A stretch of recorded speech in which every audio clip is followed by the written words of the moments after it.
colleagues, my sisters and brothers, it is an honor to be invited to stand with you. I want to take 3 minutes to say why I believe this voter issue is important. I believe that a person's vote is a person's voice. I believe that for this reason in a democracy, both the elected and the electorate are morally obligated to do all we can to maximize voting accessibility and minimize voter impediments so that voices, all voices, can be heard and counted.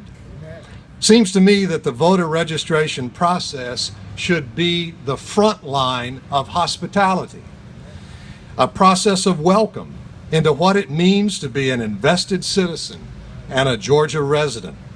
To the extent that this is not happening here and now or anywhere at any time in America, that process needs addressing. Dr. Martin Luther King was a teacher about the sanctity of voting accessibility. But for me also, my father was a teacher. I hear personal stories are important at times like this, so I'll close with it. My father was a country politician in northern Louisiana. That's my home state. Admittedly, a state not always known for voting regularities. He was a tax assessor of Bienville Parish and was for 40 years. His office was by the front door of the courthouse. One day there was a young man that came by hanging his head, and he asked him what was wrong. And he said, well, he just tried to register to vote and had not been able to. At a young 20-something, he was already a veteran, just back from Vietnam. He was looking for a job, but more than that, he was looking for a life. Whatever else he thought he needed to do, he wanted to be a voter in the country where he grew up and the country for which he fought. But something wasn't quite right, and he wasn't allowed to register. My father said, let me see if I can help. And he helped him get his documentation together, and because my father knew his father and grandfather before him, he got that together and went with the young man back to the registration process. Walked him through the process, vetted him with caring, and I didn't know that story until the day of my father's funeral.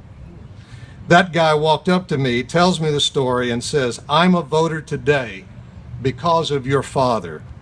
He believed in voting, and he believed that my voice counted. Let's invite every voice to count by responsibly maximizing voter accessibility and minimizing any impediment. Thank you.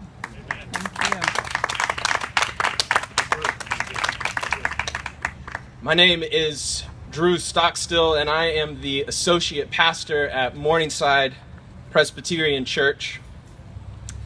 And as a Christian living in this democracy, in the United States of America, it is for us an issue of justice that all eligible citizens be encouraged and allowed to and empowered to exercise their right to vote, to place stumbling blocks in the way of all citizens easily exercising this right, especially the working class, is to stand in the way of justice.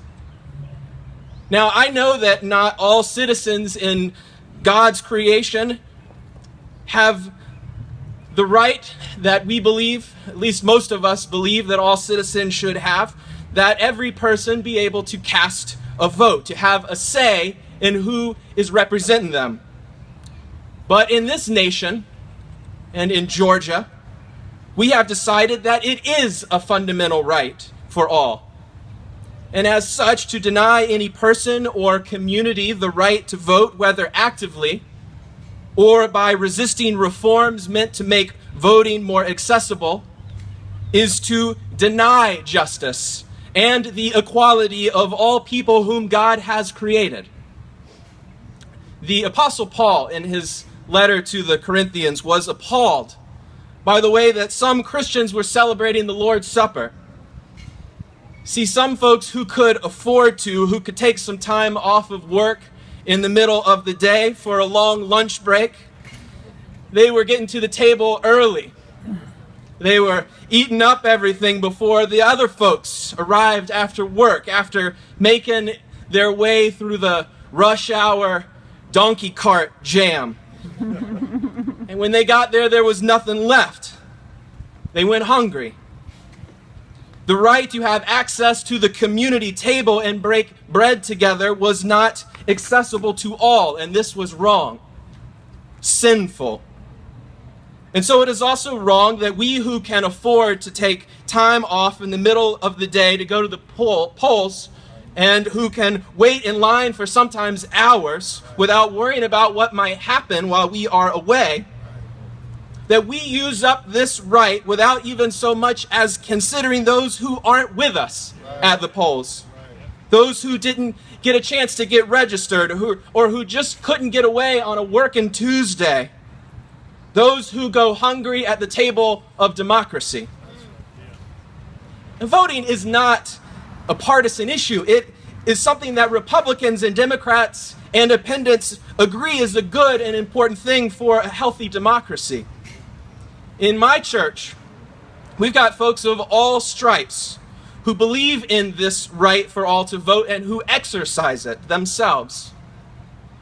All that I'm saying is, how about we work a little harder to get more folks registered to vote and help those who have a hard time making it to the polls exercise their right? Why? Why try to put stumbling blocks in the way of folks that already have enough standing in their way? The elected officials aren't supposed to be the stumbling blocks. They are supposed to be the rubble clearers and the road builders. The prophet Amos had some strong words of warning for leaders who pushed aside the needy in the gates of justice. And I think he has some strong words for those leaders who push aside some citizens in Georgia who are just trying to get in line to vote. And his words to all of us are to let justice roll down like waters. It is the job of our elected officials to keep the system of voting fair and just.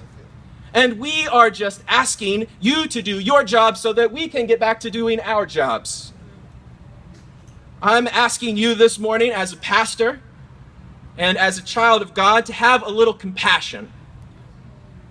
Have a little trust in the people you are elected to serve, brown, black, and white, and stop trying to manipulate and suppress the people of Georgia as they try to exercise their democratic right to vote. Do your job, register the ballots, and remove the rubble and repair the roads that lead to the ballot box so that justice and equality can flourish in this little corner of the beloved community of God that is the state of Georgia. And let it be so.